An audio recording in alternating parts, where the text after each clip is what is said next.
Selamat pagi dan shalom. Kita kembali bersama di dalam perenungan firman Tuhan hari ini. Mari sebelum kita membaca firman dan merenungkannya, kita berdoa. Ya Bapa yang penuh kasih, kami datang kepadamu dengan hati yang rindu akan firman-Mu. Kami percaya firman-Mu adalah terang bagi jalan kami dan kekuatan bagi jiwa kami. Tolong kami agar dalam renungan ini hati kami terbuka, pikiran kami disegarkan, dan hidup kami dibangun dalam kebenaran-Mu. Dalam nama Yesus kami berdoa. Amin.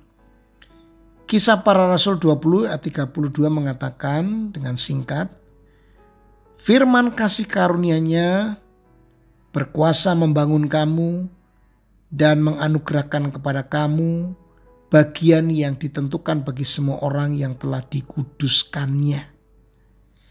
Bapak Ibu Saudara, tubuh kita tidak bisa sehat jika tidak diberi makanan yang bergizi.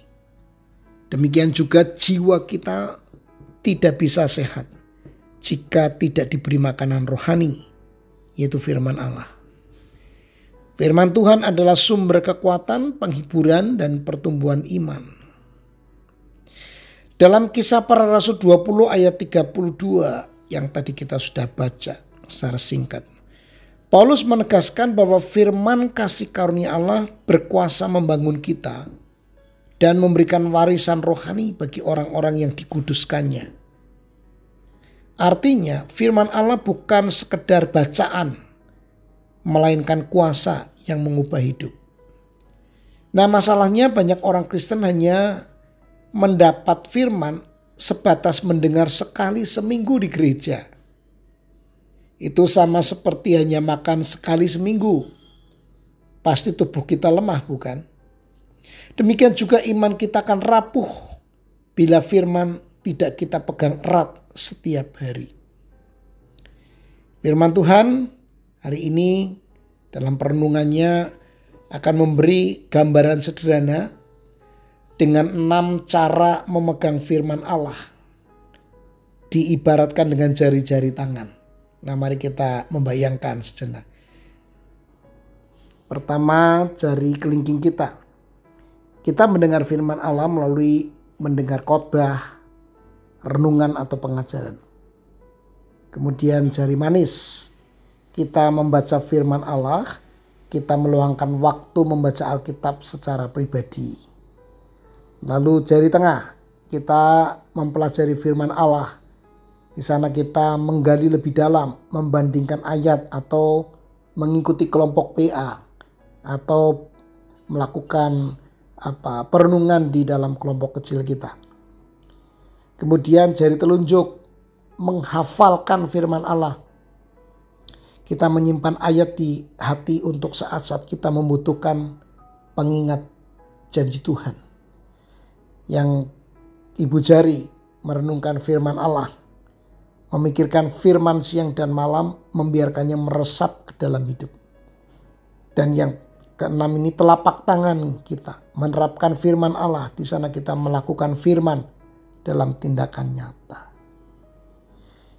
Bapak Ibu Saudara, jika hanya mengandalkan satu jari misalnya hanya mendengar, pegangan kita akan lemah. Tapi bila kita memakai semua jari dan telapak tangan, kita akan memegang firman Allah dengan kuat. Sehingga tidak mudah dilepaskan oleh pencobaan dan tipu daya si jahat. Jadi firman Allah akan membangun iman kita saat kita lemah. Akan menuntun hidup kita di tengah kebingungan. Menguatkan kita saat menghadapi pencobaan. Menganugerahkan berkat rohani yang Allah sediakan bagi orang-orang yang bertumbuh dalam kedewasaan iman. Bapak Ibu Saudara, marilah kita bertanya kepada diri kita sendiri. Apakah saya sudah memegang firman Allah dengan erat? Atau hanya sekedar menyentuhnya sesekali? Peganglah firman itu setiap hari. Dan kita akan mendapati iman kita makin kokoh. Hati kita makin tenang. Dan hidup kita makin penuh berkat. Kita berdoa. Ya Tuhan, terima kasih untuk firman-Mu hari ini yang mengingatkan kami untuk memegang firman-Mu dengan kuat. Ampuni kami kalau sering lalai membaca, merenungkan, dan melakukannya. Tolong kami untuk setiap hari mendengar, membaca, mempelajari, menghafalkan, merenungkan, dan menerapkan firman-Mu dalam hidup kami. Bangunlah iman kami, kuatkanlah langkah kami, dan jadikan kami semakin dewasa di dalam Kristus. Dalam nama Tuhan Yesus kami berdoa. Amin. Selamat beraktivitas, Tuhan Yesus memberkati.